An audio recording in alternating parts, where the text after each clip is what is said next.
sometimes average is good, um, because you live your life and you see others live their own life, and you can say like, "Oh, he's doing as well as me, or he's doing better." And if he's doing as well as you, then you'd be content. You know, um, you'd be happy with your life because you know that there are other people are struggling too, or the other people are doing as good as you.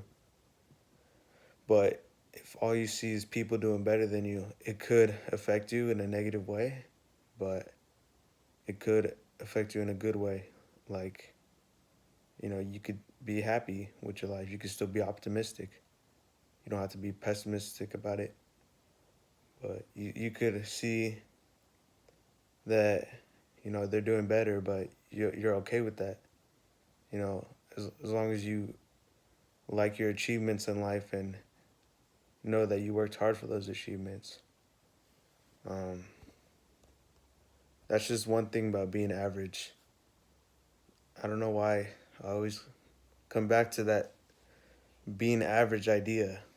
Famous people are average, that's what I think. And then I think about like if leaders are average. But back to the idea of looking on looking at other people and then examining your own life. If they're doing worse than you, then you can help them out and, make you feel better about yourself. You could also like think like, oh, I'm the only one who's doing better, and then you could be pessimistic about it and then just hate yourself because no one as good as you. Or you can be like really um, like narcissistic about it and start thinking like you're better than everybody else just because you did one thing. And maybe you are in terms of like numbers or whatever, but um, in your heart you can't be. Because we're all equal. That doesn't make sense, but whatever. So you could just think you're better than everyone else just because you know just because you've done something that's better, and then you could start being mean to everybody.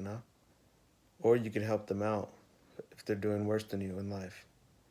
Because think about being in a box your whole life and you discover things and you just live in life and you have no idea that there's other people in other boxes until one day you come out of that box and you see that there's other people in that box. And then you start comparing to see, like, how you compare to others. And then that's where helping others or trying to be as good as others comes into play. That's just something I thought of.